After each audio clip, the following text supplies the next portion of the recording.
Tahun 2009, Antasari Azhar sedang berada di puncak karirnya sebagai Ketua Komisi Pemberantasan Korupsi. Saat itu ia bersama timnya kerap melakukan upaya pengungkapan sejumlah kasus korupsi besar yang melibatkan para pejabat negara.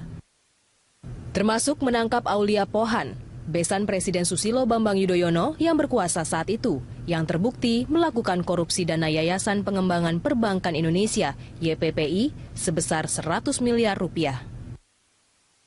15 Maret 2009, sebuah peristiwa pembunuhan berencana yang menewaskan Direktur Putra Raja Wali Banjaran, Nasruddin Zulkarnain, menggemparkan publik. Nasruddin ditembak usai pulang bermain golf di Padang Golf Modern Land, Kota Tangerang. Belakangan polisi berhasil membekuk 11 orang yang terlibat pembunuhan pengusaha itu. Nama Antasari Azhar pun dikaitkan dalam kasus ini. Penyidik meyakini Ketua KPK itu sebagai otak pembunuhan. Aroma kuat rekayasa juga sempat tercium. Namun kasus ini terus bergulir bak drama yang tak berujung. Februari 2010, Antasari dihukum 18 tahun penjara dan dinyatakan bersalah atas kasus tewasnya Nasruddin Zulkarnain. Ia dianggap melakukan pembunuhan tersebut. Semestinya ia menjalani masa tahanan hingga tahun 2022 mendatang. Namun sejak ditahan, Antasari mendapat remisi 4,5 tahun. Selama 7 tahun terakhir, ia berjuang menuntut keadilan dengan menempuh berbagai upaya hukum. Pada Agustus 2006, Antasari mengajukan grasi ke Mahkamah Agung melalui Pengadilan Negeri Jakarta Selatan. Selang 3 bulan kemudian, permohonan itu sampai di meja Presiden. Pada 10 November 2016, pria kelahiran Pangkal Pinang, Kepulauan Bangka Belitung itu dinyatakan bebas bersyarat dan wajib melapor ke lapas setiap sebulan sekali. Meski bebas bersyarat, Antasari masih tak puas.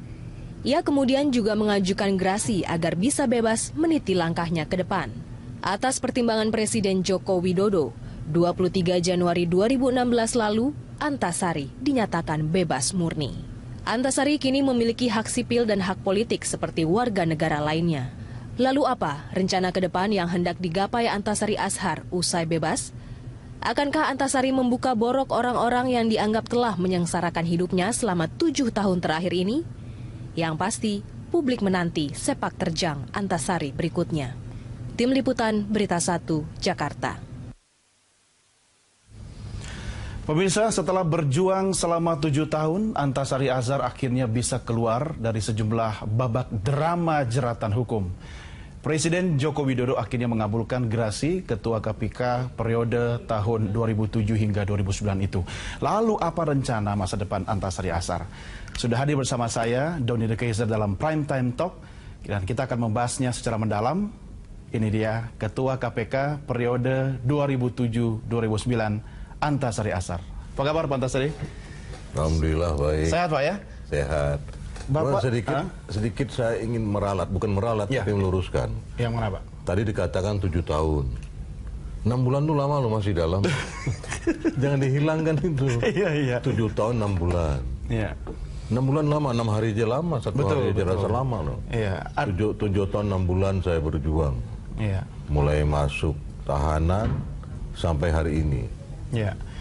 Hari ini pun ke depan saya masih ada, tapi nanti saya tunggu pertanyaannya. Saya tertarik dengan statement Anda Pak Antasari. Itu 6 bulan itu kan lama, Anda yang mengalami di dalam. Jangan dihilangkan. Tapi ada yang merasa, atau saya tidak tahu bagaimana Anda menerjemahkan ketika ada sebuah keadaan yang melibatkan sebuah masa dihilangkan gitu. Atau bagaimana Anda melihat kondisi ini? Maksudnya masa dihilangkan, masa Anda, bahkan ada nyawa orang yang juga dihilangkan dan Anda yang dinyatakan terlibat di situ. Yang pasti bahwa selama 7 atau 6 bulan itu, sejak awal hari pertama saya masuk tahanan, sejak itu semua yang saya peroleh selama 32 tahun lebih, karir habis. Jabatan dicopot, karir saya habis, pokoknya habis semua.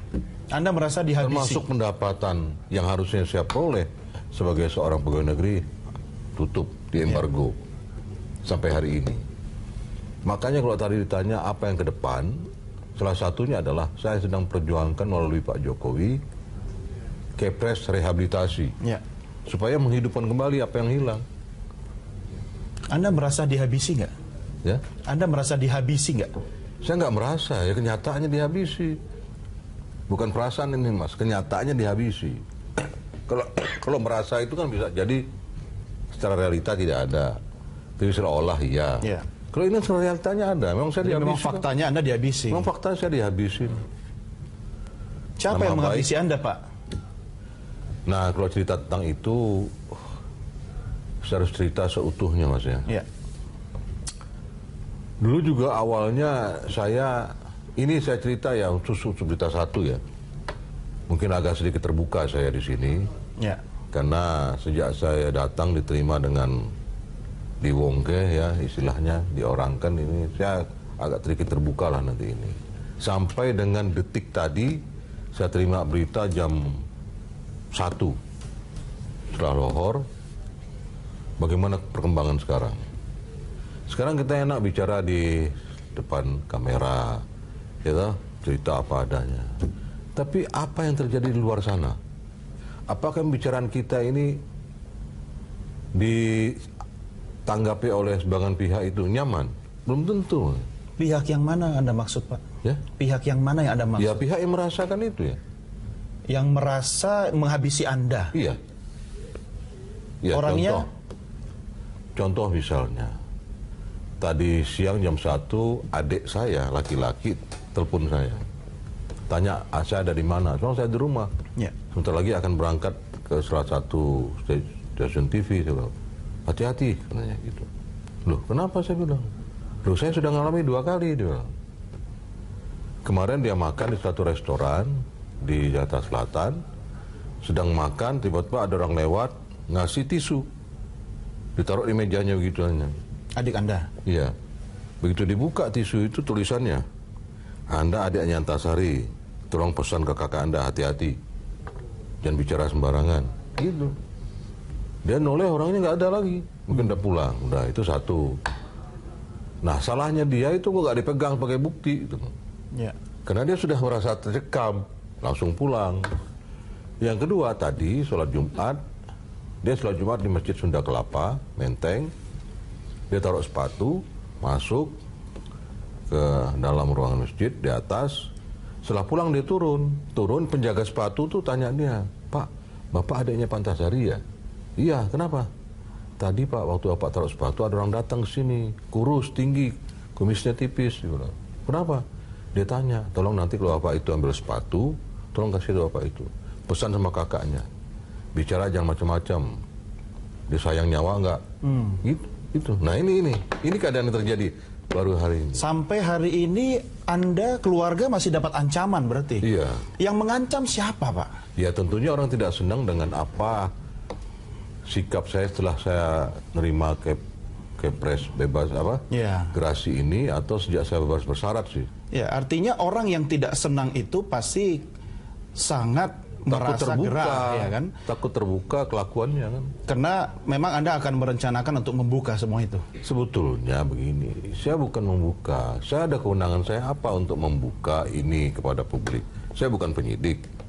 Saya tidak punya kewenangan untuk menangkap orang atau menyita, enggak. Tapi saya melalui jalur hukum. Saya penegak hukum. Ya. Jadi saya melalui jalur hukum, saya melaporkan itu ke aparat kepolisian, apa yang ada, biar polisi yang bekerja gitu. Dengan pekerjaan polisi itu apa terbuka atau tidak, ya saya terima hasilnya. Dan seperti yang ada sekarang, ada laporan saya sejak tahun 2011 sampai hari ini alhamdulillah belum diapa-apain. Apa yang saya laporkan, sebetulnya masyarakat juga sudah jenuh dengar keterangan ini, tapi saya ulang-ulangi nggak apa-apa lah. Yang saya laporkan adalah ketika saya didudukan sebagai pesakitan di ruang sidang, dakwa kan baca jaksa kan baca dakwaan. Apa itu dakwaan? Dakwaan adalah surat pengantar untuk menghadirkan orang dalam persidangan dengan dibacakan kesalahan-kesalahannya. Nah, surat itu dibikin jaksa, dasarnya berkas perkara. Nah, waktu jaksa membacakan itu ada kalimat yang saya tidak pernah saya lupa, adalah mengatakan terdakwalah yang menghendaki matinya korban. Hal itu terlihat dari terdakwa pernah mengancam korban dari nomor HP sekian-sekian nomor saya ke nomor HP korban sekian dengan isi bla bla bla. Saya pikir kok waktu proses penyidikan saya tidak pernah dipertanyakan gitu loh. Ujuk-ujuk aja di persidangan, oke lah, saya akan pesakitan, saya terima aja. Yang kedua saya lihat, loh saya nggak pernah ngirim SMS seperti itu, kok ada seperti itu. Udah mulai kita persidangan. Karena jaksa bawa saya ke persidangan, dudukan saya di kursi perdakwa adalah dasar dakwaan, saya yakin dia sudah punya bukti. Nah saatnya pembuktian saya tanya, saudara jaksa tolong hadirkan bukti HP SMS itu di persidangan ini. Biar hakim lihat, saya lihat, jaksa lihat, dan pengunjung juga lihat, saya bilang, terbuka. Sampai hari ini tidak pernah ada bukti itu. Hanya jaksa menunjukkan, ini loh HP korban. Loh ya saya tahu itu HP korban, tapi mana SMS-nya? Ini HP udah rusak kan. Loh, kok gampang begitu saja? Mulai situ saya curiga. Wah, saya dikerjain ini. Ya, tapi Anda diam saja kan? Diam saja. Oke, kita lanjutkan di segmen berikutnya Pak Antasari. Pemirsa, kami segera kembali sesaat lagi. Tetap bersama kami.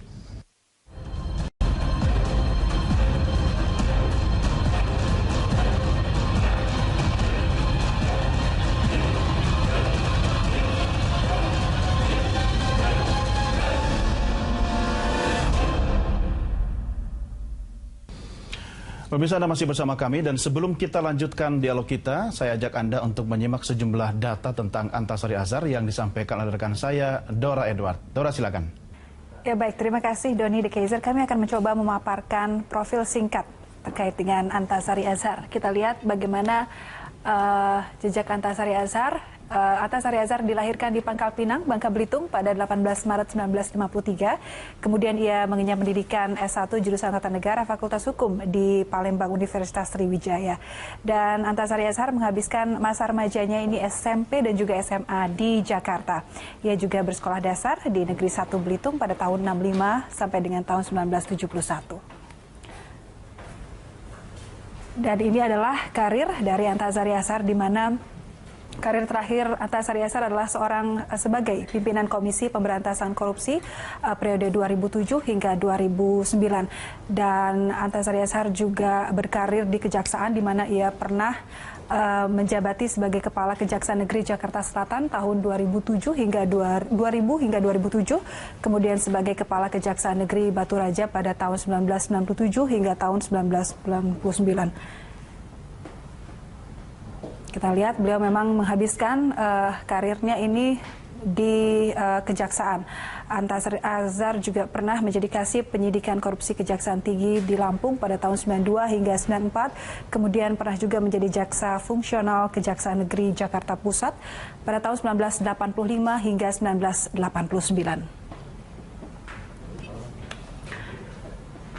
Pemirsa, di tengah puncak karirnya sebagai Ketua Komisi Pemberantasan Korupsi, dan banyak kemudian kasus korupsi yang diangkat oleh Antasari Azhar di tanah air ini, ia dihantam satu masalah. Ia dijadikan tersangka atas tuduhan dalang pembunuhan dari Nasruddin Zulkarnain di tahun 2009. Dan di tahun yang sama, Antasari kemudian diberhentikan sementara sebagai pimpinan KPK.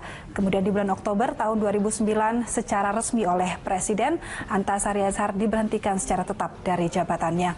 Dan pada tahun 2010, Antasari divonis 18 tahun penjara.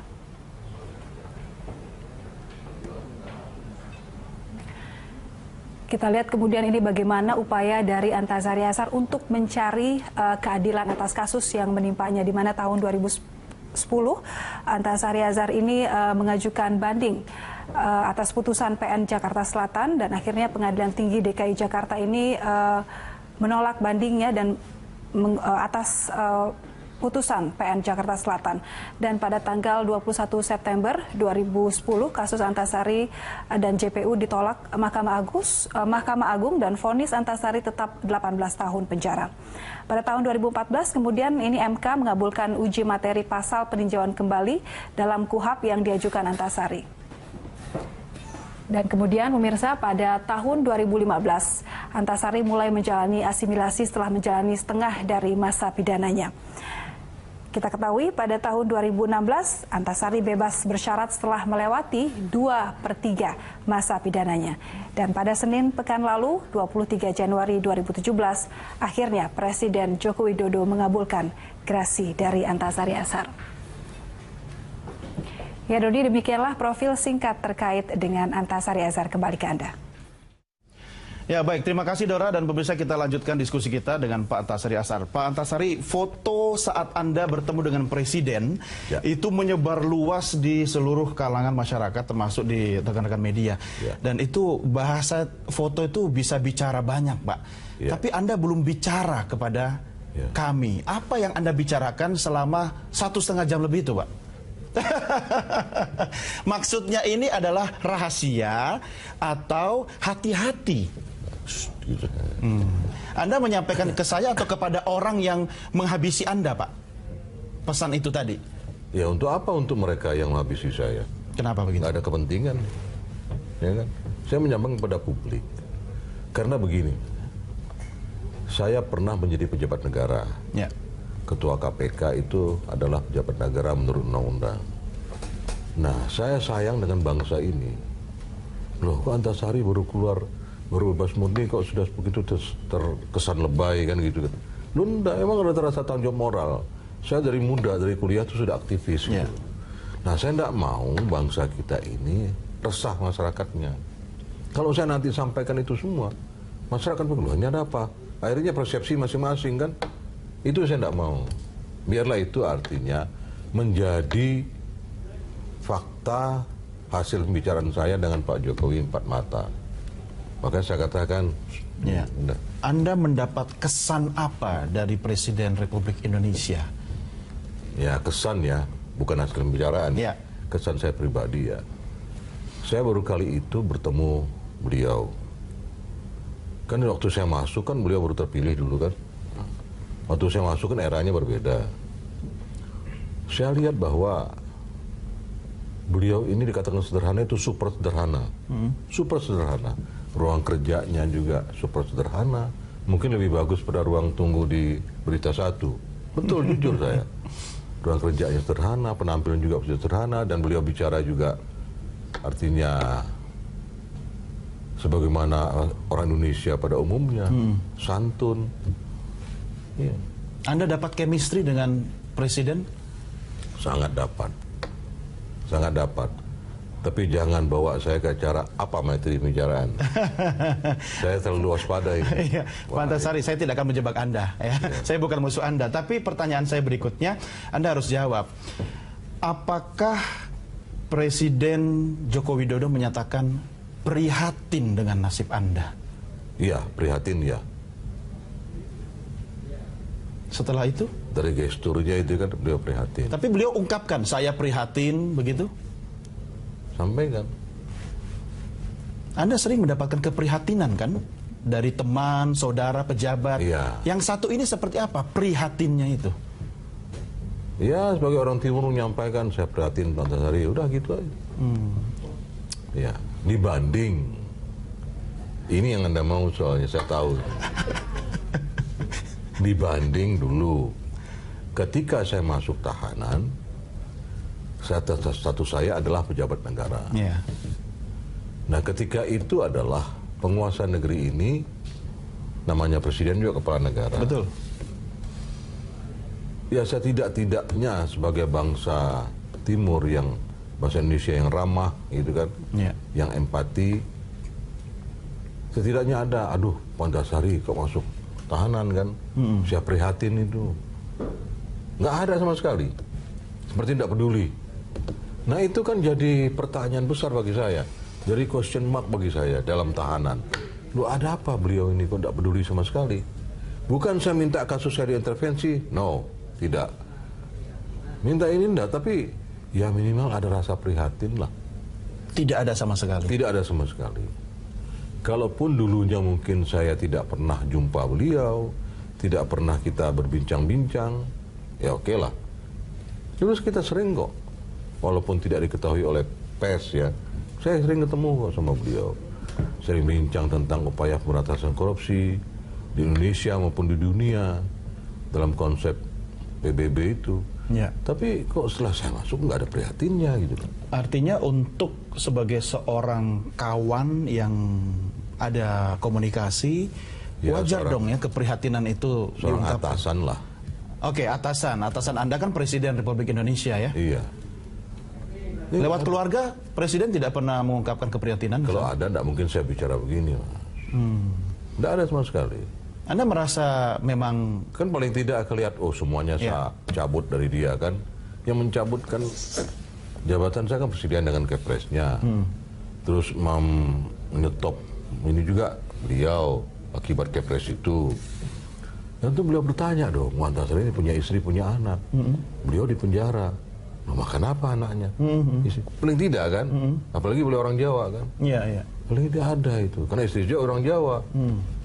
Ini tidak ada sama sekali.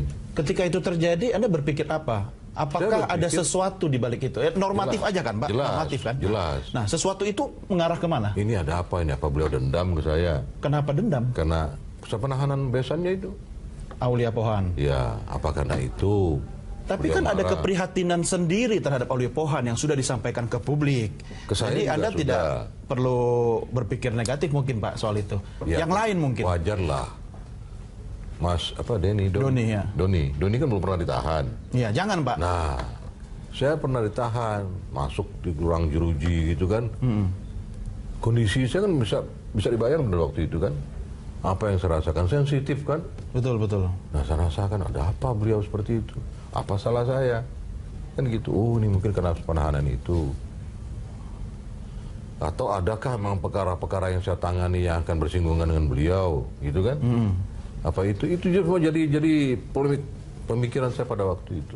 Ya, pasti kan Anda ahlinya Pak, ketika berpikir bisa mengerucut ke sebuah hal. Iya. Yang paling dekat itu soal yang mana? IT KPU. Jadi ini yang akan Anda bawa nanti? Mana? Soal IT KPU. Bawa kemana? Sebagai bahan untuk mencari keadilan. Oh, enggak dong. Kenapa tidak Pak? Ini kan salah satu. Oh, salah satu. Ada berapa banyak Pak? Pada waktu sebelum saya ditahan, saya masih aktif sebagai ketua KPK. Ya. Pada saat itu saya sedang menangani, kan saya waktu itu kan hampir tidak ada istirahatnya, Mas. Betul. Saya waktu itu baru saja menulis surat kepada BPK agar BPK melakukan audit investigasi terhadap Bank Senturi. Iya. Itu kan. Nah, sambil menunggu itu, saya sedang persiapkan dokumen-dokumen untuk mengungkap kembali BLBI yang obligasi rekap. Bukan BLBI yang kepada bank swasta, yang sudah pernah tangani kejaksaan, bukan. Tapi BLBI untuk bank pemerintah pada waktu itu. Kan banyak, ada Bapindo, Bank Eksim, segala macam kan. Nah, tiba-tiba di merger segala macam. Ini bagaimana kasusnya? Kok nggak ada? Kenapa benar pada waktu itu? Kan belum tentu. Nah, setelah itu, terus terakhir, saya mendapat informasi dari media elektronik, ada ucapan salah satu komisioner KPU waktu itu mengatakan bahwa IT mulai besok kami groundedkan. Tidak kami pakai lagi, karena error katanya. Loh, saya berpikir, beberapa bulan yang lalu, komisioner ini dan ketuanya bertemu saya, menyampaikan bahwa insya Allah pemilu tahun ini legislatif presiden lancar, alatnya baru, canggih, kita baru beli sekian ratus miliar, dengan sistem yang baru. Tiba-tiba mau digrounded. Kan jadi pertanyaan saya, kenapa saya bertanya? Tanggung jawab moral sebagai ketua KPK untuk tugas yang keempat KPK, monitor jalannya pemerintahan. Ini kalau pemerintah lagi menjalankan proses politik, wah, kalau di-grounded apa lancar nanti atau tidak? Kan wajar kan? Akhirnya saya minta wakil saya, coba datangi KPU, ada apa ini? Ada apa masalah dengan alatnya itu gitu loh. Nah, tidak ada maksud saya untuk menjadikan target. Iya, menjadikan target siapapun di situ kan. Nggak ada, saya hanya itu aja. Demi Tuhan hanya itu. Itu kan insting naluri hukum Anda Pak yang bicara. Tapi Anda tidak merasa ketika ternyata masuk ke sebuah ruang sensitif bagi orang lain yang kemudian membuat Anda seperti kita tahu ceritanya kemudian. Saya penegak hukum. Penegak hukum jangan terlalu banyak pertimbangan seperti itu. Kapan hukum mau ditegakkan? Kan gitu. Nanti gitu ada masalah di sini misalnya. Di berita satu misalnya kan. Katakanlah berita satu pernah disubsidi oleh negara. Ya kan, dalam kegiatan apa, terus dikorupsi misalnya, terus tidak bisa masuk, oh tidak enak masuk situ karena saya pernah diwawancara situ, bisa begitu, kan nggak bisa, ya menegak hukum, hitam putih. Atau Anda tidak mengerti sinyal-sinyal yang dikirimkan mungkin oleh pihak-pihak tertentu? Nggak ada waktu itu, nggak ada, hanya itu inisiatif saya aja waktu itu. Setelah kita minta data segala macam oleh Pak Haryono pada waktu itu, mengumpulkan data, diskusi dengan saya, wah ini kalau begini saya bilang ini panggil itu pengadaan alatnya itu. Siapa yang ngadaan alat itu segala macam. Nah ketika itulah saya kemudian dapat panggilan diperiksa di Polda Metro. Sejak diperiksa itu sampai baru pulang 10 November kemarin. Kita sudah tahu cerita berikutnya. Tapi Pak Antasari, Anda percaya kan bahwa tidak ada yang kebetulan kan? Tidak ada. Kita lanjutkan segmen berikutnya. Pemirsa, kami segera kembali sesaat lagi.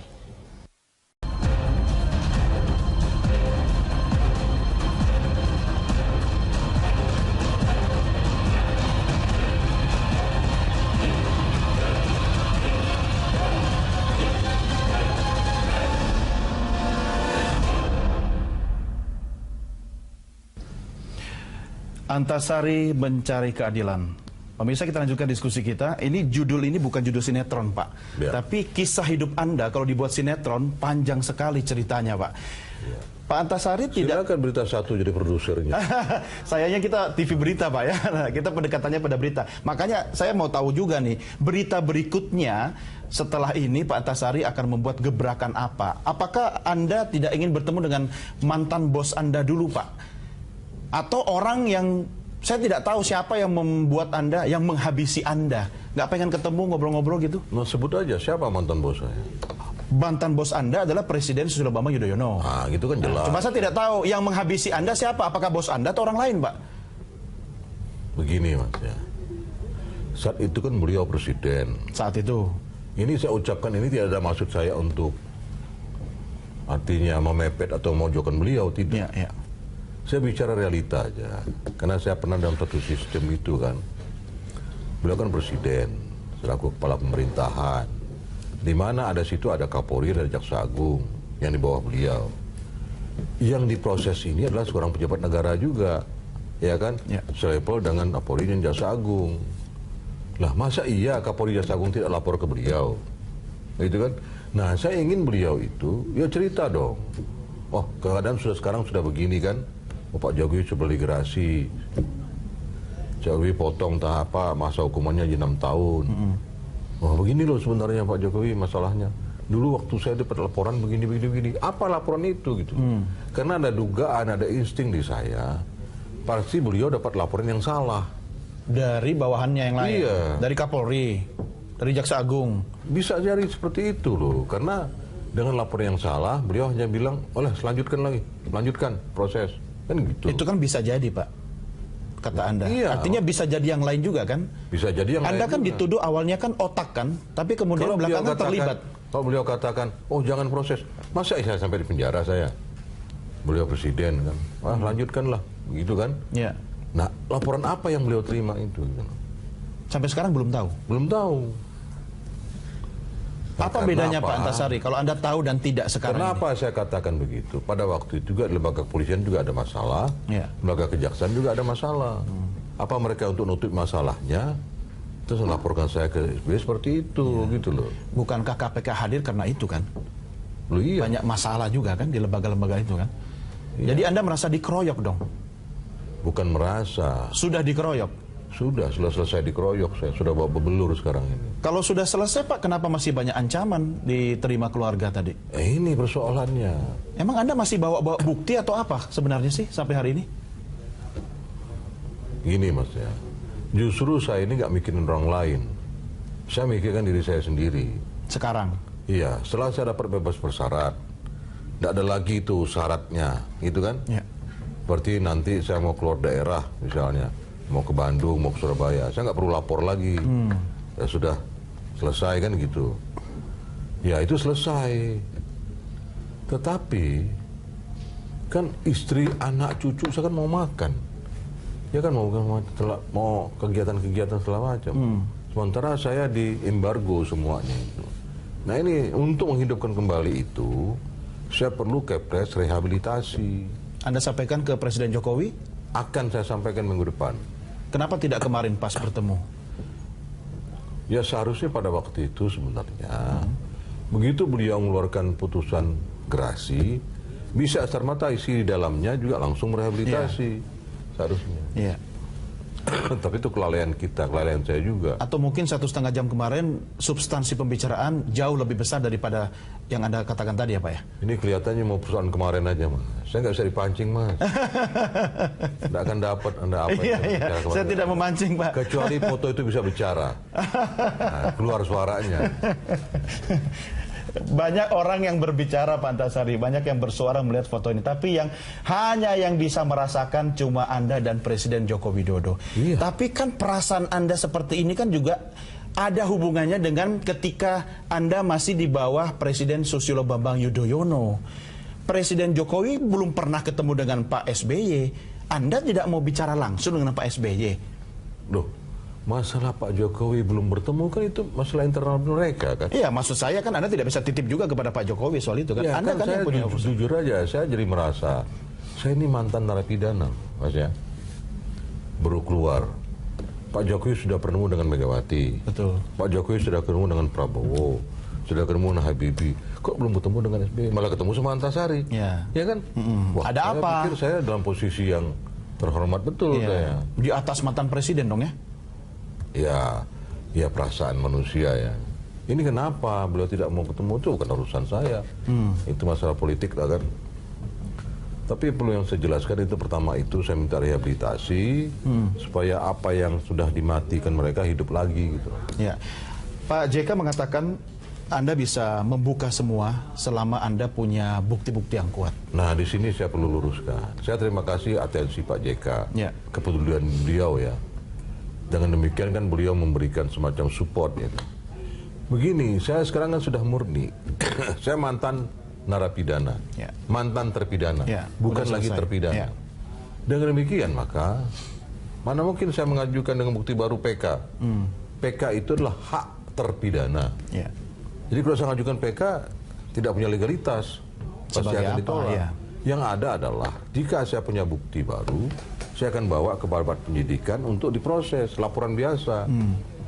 Tapi untuk apa saya bawa laporan biasa seandainya saya punya bukti di kantong saya sekarang? Sedangkan laporan saya sejak 2011 sampai sekarang tidak diusut. Makanya saya minggu depan setelah pulang saya kunjungan keluar, saya ingin mendatangi Polda. Ya. Hanya bertanya, bukan mau apa maunya bertanya. Pak polisi, Pak penyidik, dulu saya ada laporan, ini loh laporan saya. Sejauh mana sudah ditangani? Tadi Anda akan bertemu Kapolda, yang dulunya Kapolda ini adalah Direktur Kriminal Umum. Saya tentunya tidak ketemu beliau langsung lah, ketemu aparat Direktur Krimsus. Oke. Karena cyber di bawah Krimsus. Kenapa nggak langsung ketemu Kapolda? Kan ada tahapannya mas, jenjang birokrasi. Tapi kalau ke Presiden langsung bisa ya? Ya? Kalau ke Presiden Jokowi bisa langsung ketemu.